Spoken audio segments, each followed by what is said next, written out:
বেশ কয়েকদিন ধরে ট্যাপ কেলেঙ্কারির টাকা নয় ছয় নিয়ে তোলপাড় হচ্ছে রাজ্য জুড়ে। এদিকে মালদায় ট্যাপ কেলেঙ্কারির ঘটনায় পুলিশের হাতে গ্রেপ্তার হয়েছে এক প্রাথমিক বিদ্যালয়ের শিক্ষক। মালদার হবিবপুর থানার অন্তর্গত কেন্দপুকুর উচ্চ বিদ্যালয়ের পড়ুয়াদের একাংশ রাজ্য সরকারের পক্ষ থেকে পাঠানো ট্যাবের 10,000 টাকা করে পায়নি। সেই টাকা নাকি পড়ুয়াদের অ্যাকাউন্টে না গিয়ে অন্য একজনের অ্যাকাউন্টে চলে গিয়েছে।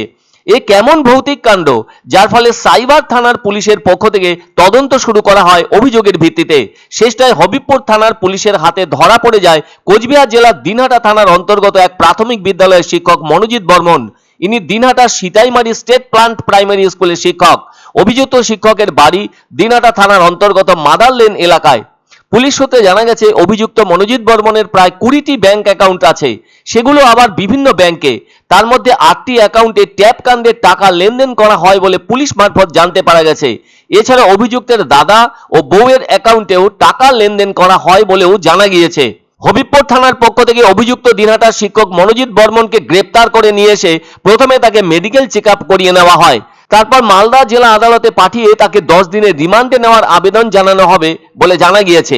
এমনিতেই রাজ্যের ভেতর ট্যাব কেলেঙ্কারিতে একাধিক জায়গার নাম উঠে এসেছে। ট্যাবের টাকা অন্য অ্যাকাউন্টে চলে যাবার মতো ঘটনা সামনে এসেছে মালদা জেলা থেকেও।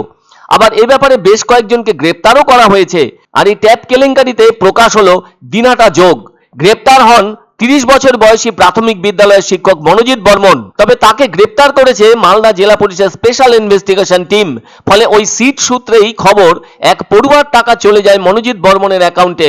যদিও সেই টাকা ইতিমধ্যেই তুলে নেওয়া হয়েছে। ব্যাংকের কেওয়াইসি তথ্যের মাধ্যমে শনিবার রাতেই গ্রেপ্তার করা হয় ওই অভিযুক্ত শিক্ষক মনোজিৎ বর্মনকে তার দিনহাটার বাড়ি থেকে। কেননা মনোজিতের বিরুদ্ধে অভিযোগ শিক্ষা পোর্টালের ডেটা পরিবর্তন এবং ট্যাবের টাকা লোপাট করা। ফলে সোমবার তাকে মালদা জেলা আদালতে তোলা হবে। ফলে মালদার ট্যাব কেলেঙ্কারি নিয়ে এখনো পর্যন্ত গ্রেপ্তার হয়েছে 2 জন। 2টি ট্যাব কেলেঙ্কারির তদন্তের দায়িত্ব নিল সিআইডি মালদা জেলা পুলিশ।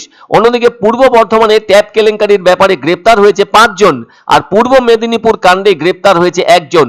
এদের সকলেরই বাড়ি মালদার ভারত বাংলাদেশ সীমান্ত লাগোয়া বৈষ্ণবনগরে। তাহলে দেখা যাচ্ছে এক মালদা থেকেই গ্রেপ্তার হয়েছে 8 জন।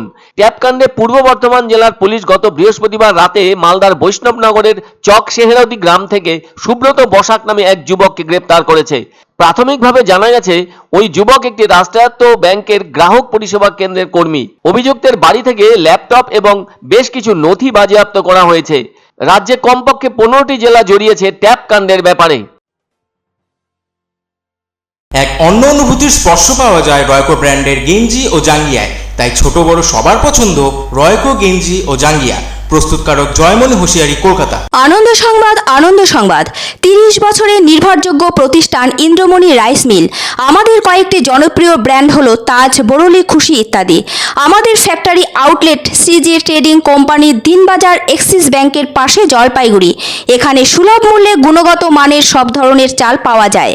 Phone number 9547029475। পছন্দসই সেরা খাবার খেতে হলে সোজা চলে আসুন রুচিসম্মত আধুনিক মানের রেস্টুরেন্ট রাজদরবারে। কেননা এখানেই আপনারা পাবেন ভোজনের রাজকীয় অনুভূতি। শুধু পুজোর সময়ই নয়, সারা বছরই রকমারি খাবার সরবরাহ করাই এই রেস্টুরেন্টের আভিজাত্য। আমাদের ঠিকানা রাজদরবার, রাহুতবাড়ি, বাবুপাড়া, জলপাইগুড়ি। ধামাকা ধামাকা ধামাকা! সানরাইজ মার্বেলের নতুন শোরুম শীঘ্রই আসতে চলেছে জলপাইগুড়ি গৌরীয় মঠের পাশে নতুন করলা সেতুর কাছে। এখানে পাবেন আধুনিক টাইলসের রকমারি সম্ভার।